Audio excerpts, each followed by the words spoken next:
Good morning students. आज हम पढ़ेंगे हिस्ट्री का chapter number 3 the age of farming. As we know, human beings lived a nomadic life for thousands of years. Human beings जो हैं वो thousands of years से nomadic life जी रहे हैं. At time, they are hunters and gatherers. Hunters और gatherers का मतलब कि वो शिकार करते थे और अपना खाना इकट्ठा करते थे. During the New Stone Age, which is also known as Neolithic Age, जो New Stone Age थी जिसको हम Neolithic Age भी कहते हैं, around 10,000 years ago, 10,000 साल पहले, early human began to produce their own food and lead a settled life. जो early humans थे उन्होंने अपना खाना बनाना शुरू कर दिया था और एक settled life जीनी शुरू कर दी थी. Changes in climate played a very important role at a time. Climate ने भी बहुत important role play करा उस time पर. A large portion of Earth's surface was covered with ice sheet in the beginning of Neolithic Age. Neolithic Age की beginning में Earth का जो large part था वो ice से cover था. Due to climate change, the ice melt and these areas became habitable. Climate change की वजह से ice जो है वो melt हो गई और ये areas जो है habitable यानी कि ऐसे हो गए जिसमें human beings रह सकते हैं. Warm climate was best suited for crops and habitation. Crops और habitation के लिए warm यानी गर्म climate ज़्यादा suitable था.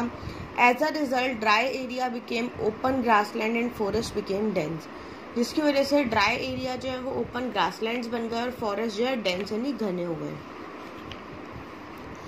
Beginning of farming. Farming कैसे start हुई? कब हुई?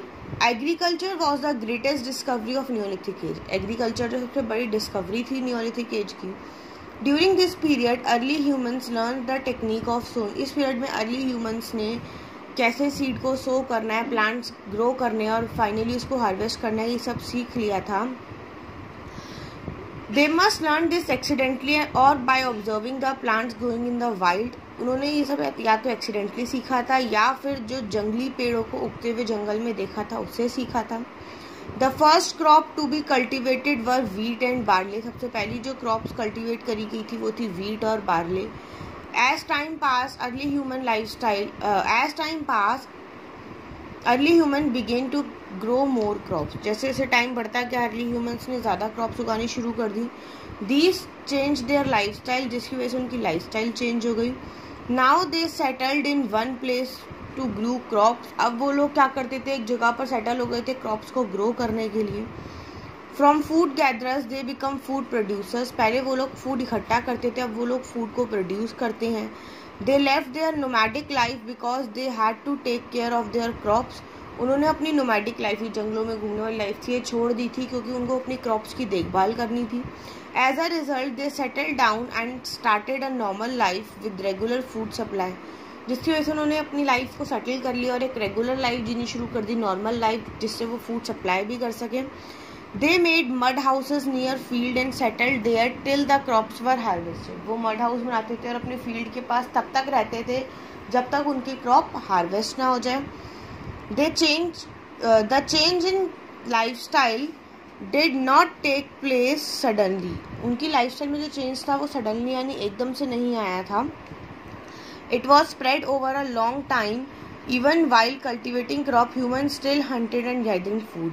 जब वो लोग क्रॉप्स को कल्टिवेट करते थे तब भी वो कई बारी अपना शिकार मतलब अपने खाने के लिए शिकार करते थे. Archaeologists have found evidence of early farmers and herders. Herders वो होते हैं जो एनिमल्स पालते हैं. All over the subcontinents. Archaeologists को farmers और herders के रिगार्डिंग कुछ एविडेंस भी मिले थे. The most important one are in the north west. सबसे इम्पोर्टेंट जो था वो नॉर्थ वेस्ट में था. In present days Kashmir. आजकल वो प्रेजेंट डेज यानी आजकल वो कश्मीर में है. And in east and south India. Next आता है डोमेस्टिकेशन ऑफ एनिमल्स. एनिमल्स को पालना. Humans of Neolithic period start to domesticate animal. जो न्योलिथिक पीरियड के ह्यूमंस थे उन्होंने एनिमल्स को डोमेस्टिकेट करना यानी पालना शुरू कर दिया था. The dogs were probably the first animal to be tame. सबसे पहले डॉग्स को पालना स्टार्ट किया गया था. Later the other animals like goat, sheep were also domesticated. As a result there was continuous supply of milk. जब उन्होंने God sheep को पालना शुरू करा तो उन लोगों ने मिल्क की सप्लाई भी शुरू कर दी। Related product and also of meat, और मीट को भी सप्लाई करना शुरू करा। Fishing and hunting also begin, fishing करना भी शुरू हो गया था। Some animals were used in agriculture and transportation, कुछ एनिमल्स जो है वो ट्रांसपोर्टेशन के लिए यूज़ करे जाते थे। जैसे आजकल आप लोग देखो डोंकीज को यूज़ करा जाता है ट्रांसपोर्टेशन के लिए, हॉर्स को यूज़ करा जाता है। नेक्स्ट आता है इन्वेंशन ऑफ व्हील, व्हील की invention. During this period the wheel was also invented and it happen to be an important step towards the development of early human. इस पीरियड में wheel की invention हुई, और ये जो व्हील की invention थी ना, ये अर्ली ह्यूमंस के लिए बहुत इंपॉर्टेंट इन्वेंशन थी। Little is known about how the idea of wheel occur too early humans. Early humans के माइंड में व्हील का आइडिया कहाँ से आया? अ रोलिंग लॉग और स्टोन डिड द ट्रिक। वो लोग क्या कर, लॉग क्या होता है, जो पेड़ की लकड़ियों को इकट्ठा करके बना लेते हैं ना पूरा, उसको लॉग कहते हैं। उसको रोल करना और स्टोन को रोल करने से उन्हें आइडिया आया व्हील का। People could now travel more easily, हम आजकल बहुत इजीली ट्रैवल कर सकते हैं। हैवी लोड्स को एक जगह से दूसरी जगह बहुत जल्दी पहुंचा सकते हैं। Invention of wheel also improve pottery making, जो मिट्टी के बर्तन बनते हैं ना, उसमें भी डेवलपमेंट आई थी व्हील की वजह से। In fact it was during this age that the potter's wheel came in to be use. In fact इसी एज से जो पॉटरी मेकर्स को भी अगर आप लोगों ने देखा हो, जैसे अगर आप लोग जो बच्चे स्कूल की तरफ से वाओ गए थे तो वहाँ पे ना एक पॉटरी मेकिंग का स्पेस था, वहाँ पे मिट्टी के दिए बनवा रहे थे। तो वो क्या था, नीचे उन लोगों ने एक व्हील लगा रखा था जिसके ऊपर वो लोग मिट्टी के बर्तन बना रहे थे। तो जो पॉटर्स व्हील होता है वो भी इसी टाइम पीरियड से यूज आने लगा था। नेक्स्ट आता है beginning of a settled life. अब एक सेटल्ड लाइफ ह्यूमन बीइंग की कब स्टार्ट हुई? Archaeologist have found traces of huts और हाउसेस इन बुर्जा होम। बुर्जा होम एक जगह है, वहाँ पे आर्कियोलॉजिस्ट को हट्स और हाउस के कुछ ट्रेसेस मिले हैं।